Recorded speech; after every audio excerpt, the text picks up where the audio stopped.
Congratulations. And the next speaker we have here on the marketing track is amazing Tuija. She's come here all the way from Vancouver. Can you imagine that? Tuija, welcome her, please, with applause.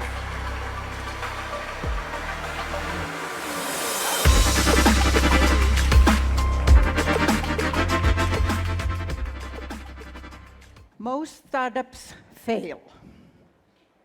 Isn't that a happy note? And here we are.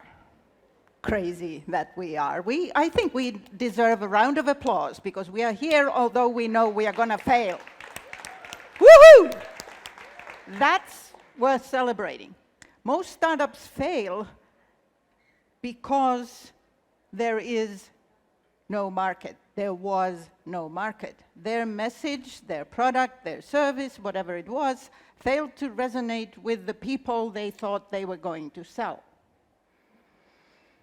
Not enough people were willing to buy and pay full price and make you $1 million. So why is that? Why is it so difficult? Why do we keep failing, although we should have learned something along the way? And that is because it's difficult to convince people to buy. Show me a reason to like you isn't really the headline I should be using. What I would like to be using is show me a reason to love you. Liking isn't enough. It's so easy to like. It doesn't take anything to like something. You can like a million things. It tells nothing about whether you are really engaged, whether you really love somebody. It's just liking, and it's unliking is just as easy. So if you're living on that sort of hope that you get enough people who are going to like you, that's not enough. They have to actually love you. They have to have some sort of a reason to stay with you even through the thick and thin, even through some of the bumps that will come along the way. That's what love is about. The other important word in this sentence is show. It doesn't say, tell me a reason to love you. It says, show. Show means behave in a way that I can believe in. Behave in a way that I can trust. Behave in a way that is consistent with what you said, what you promised. So often, and in the old days, marketing was all about telling. Selling was all about telling. That no longer works. Plus, it's boring like hell, so don't even go there. So, why is this important? It's important because buying is always emotional.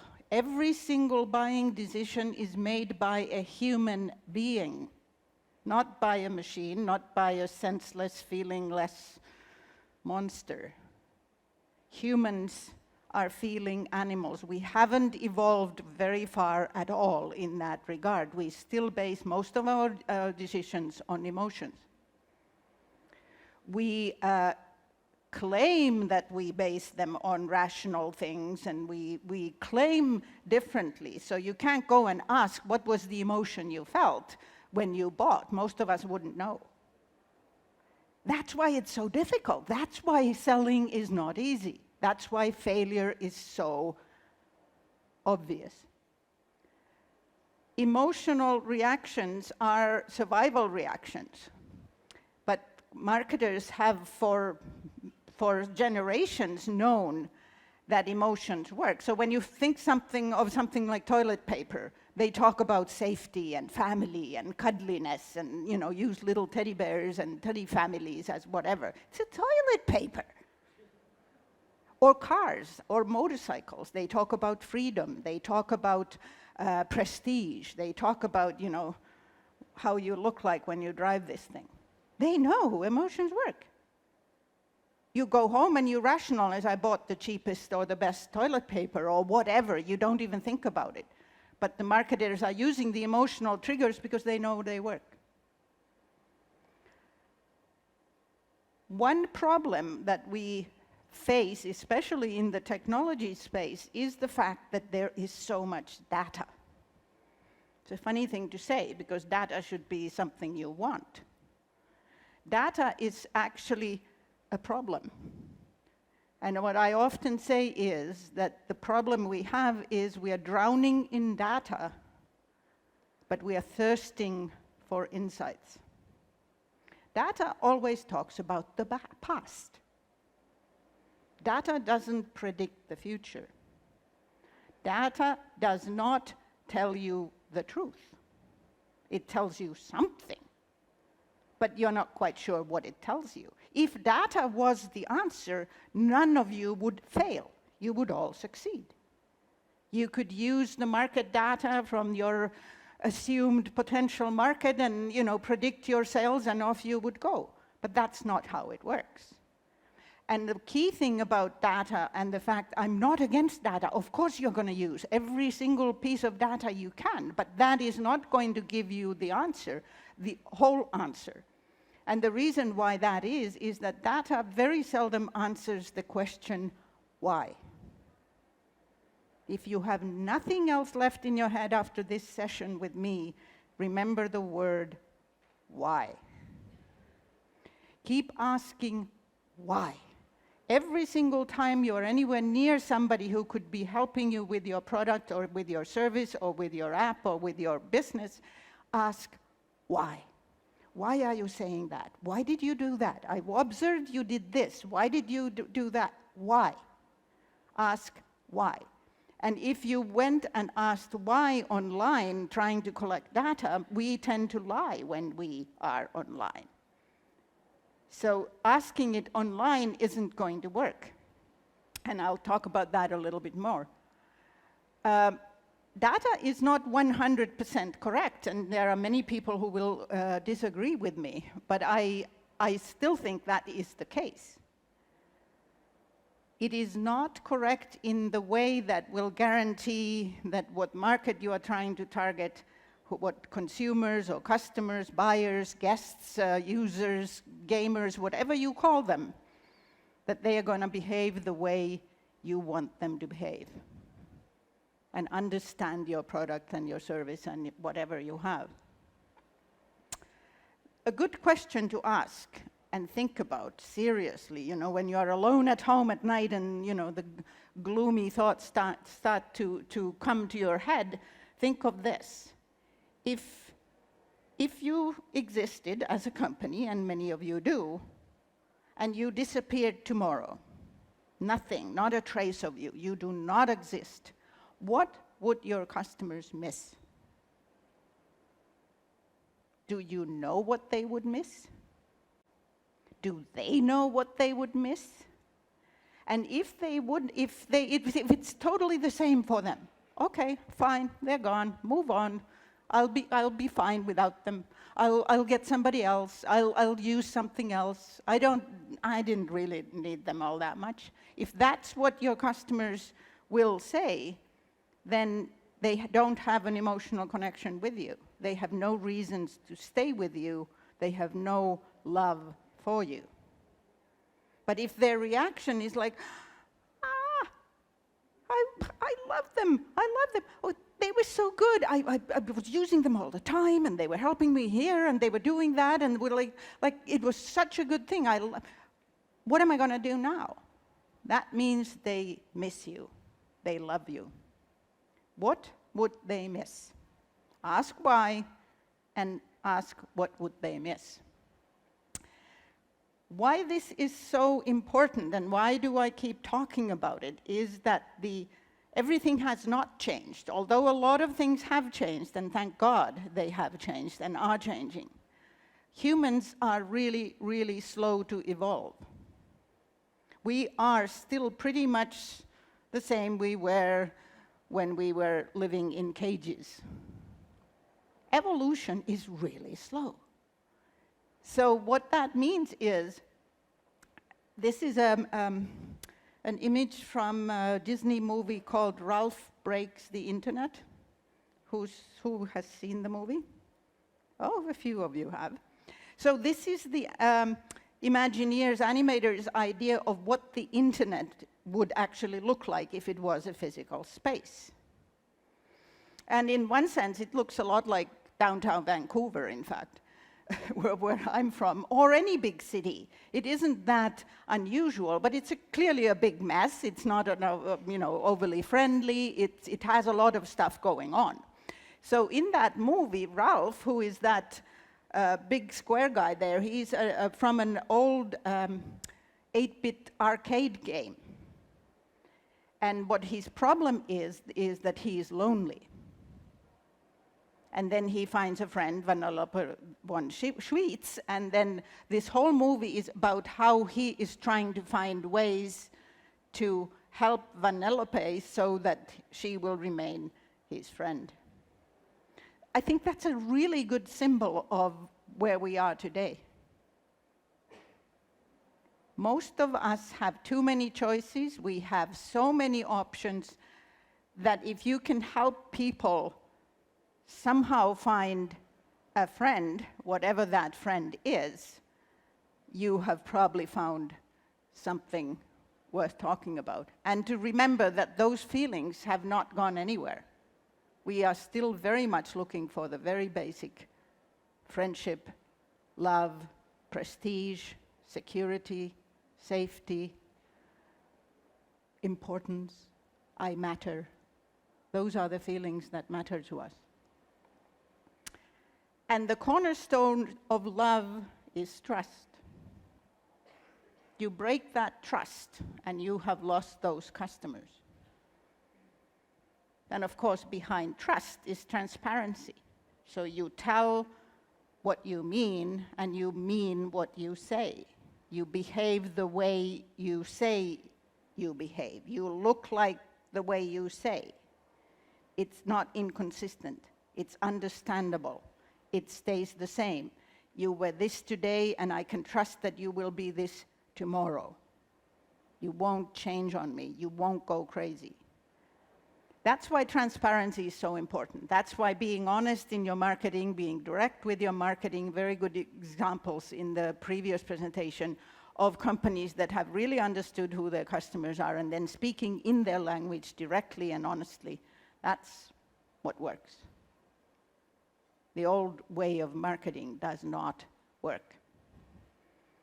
So how do you do this? How do you do this? I wish I had the answer. I wish I had some sort of a quick fix for you. And if there was a quick fix, you would have already learned it.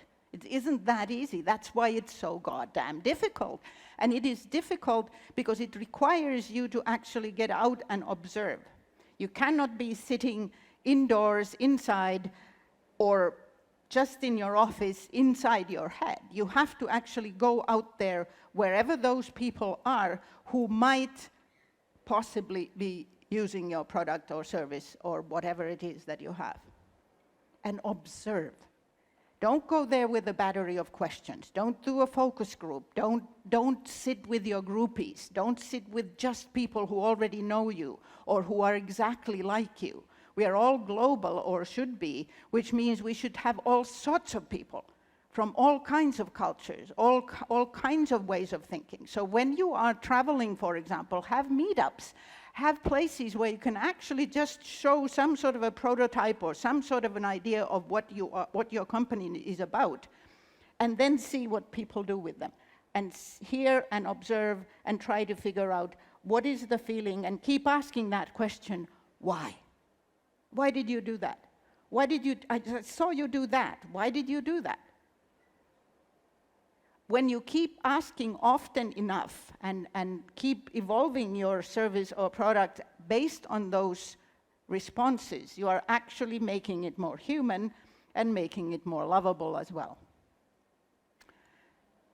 Let's do something that I hope will leave you an emotional little sort of memory.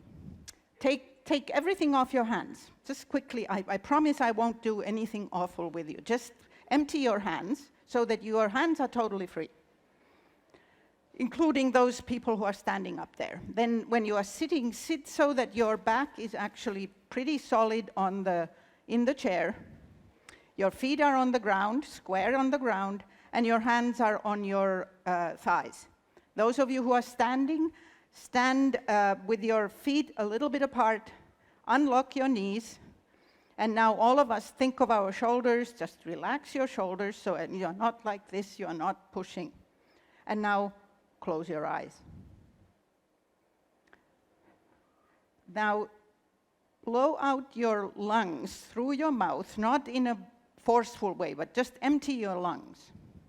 And then slowly through your nose, draw in a very, very deep breath, thinking that your tummy is going to swell up. And then your rib cage is swelling up. And then even your shoulders are filling up. You are not lifting your shoulders, but they are filling. Now hold that breath. 1, 2, 3, 4. And then slowly blow through your mouth with a swoosh. Again, slowly through your nose, breathe in. Swell your tummy, swell your rib cage, swell your shoulders. 1, 2, 3, 4. Keep your eyes closed. And now think of a place, somewhere where you really love being, where it's quiet and silent and safe and pleasant. Maybe it's a forest, maybe it's your running track, maybe it's your bike lane, maybe it's a cottage, maybe it's a church or a synagogue or a mosque. Maybe whatever it is for you, or if you can't imagine anything, maybe it's your home, maybe it's your own bed in your own home. If you can't visualize, then think of maybe music. Think of some beautiful piece of music that you absolutely love, that lifts your spirit, that brings a little bit of choking, makes you feel like you are emotionally charged, that makes you feel there's something bigger in this world. Something bigger than you, something bigger and better, and something that makes living worthwhile. And now one more time, empty your lungs, and then through your nose, very deep breath, swell your tummy, big rib cage, big shoulders, and swoosh, and open your eyes. It never fails. You all look beautiful. You should see yourselves from here. You look like you've gone somewhere pleasant. You really do. So why am I doing this? This is, first of all, an amazing resource we have. So when life gets too crazy, you can always do this. You can always use 5 minutes and do this. And come back to your better self. Come back to the person who is good, who can do better things, who believes in humans. Why this works is that we are doing something that is physical and emotional, and we are doing it together. It becomes even more powerful because we do it together. And the better you know your own self, your own feelings, your emotions, your own values, your own motivations to be doing something, the easier it is for you to empathize with your fellow humans. And in this case, as we're talking about sales and marketing, with your customers. And the better you can empathize with your customers, the easier it is to communicate with them and contact and connect with them. And that's as good as marketing and sales will ever get. Thank you. Thank you. Thank you so much. Do you want some questions maybe Sure. from the audience? Sure. So we'll see. Are there any questions in the audience? You can raise your hand. Sorry? Can you recommend a book? Recommend a book. That's a tough one to say for somebody like me who is a huge bookworm. I have so many books that it's sort of ridiculous. So there are so many good ones. What aspect? Sales and marketing. Malcolm Gladwell is good. I like his. I like Ed Catmull, who is actually the creative director of, or was with, of Pixar. He talks about creativity. But I believe that the focus on marketing is actually not what we should be focusing on. We should be focusing on understanding humans. Then marketing becomes, you don't have to market. You don't have to sell when you know the people much better. So it sounds like it's impossible, especially in today's world, especially when your customers are sort of this unknown mass out there. But make them unknown. Get to know them. That's how it becomes easier. So give me your connections and I'll send you some ideas. Cool, thank you. We have a question here. Thank you. It's here. Yes. I'll have a question. Why? I thought it might be a little bit contradictory what we were doing when you said close our eyes, and then you say that it makes it more powerful when we do it together. Yeah. So maybe you can elaborate why we're doing this and why it makes it more powerful when it sounds to me like we are actually closing ourselves down in our own space. I'm an old yogi, have been practicing yoga for probably 40 years, so I totally believe in going inward and finding your own power from there and therefore being able to connect with others better. But I find it very different when I do yoga alone at home or wherever I happen to be. I live half of my life in hotel rooms, so that's home, than compared to when I do it with others. And what I find is that when I do it with others, with an instructor, I can give myself more to her instruction and stop being in my head. And I also believe that when we are doing, that's why I always say that the best marketers are religions. All religions are the best marketers in the world because their whole thing is belief. It's all based on belief. And what do? They gather people together. All over the world, people gather weekly, daily, nightly, whatever, together. And part of it is that you can, preach to them and get the gospel going, but it is also that togetherness. We together believe this. That's why the events business is booming so much, because people actually, with all of our connectedness, we have actually started to want to be physically together more. So it might be a convoluted answer, but it's the best I can do now. All right, let's give a round of applause to Tuija. Thank you so much. And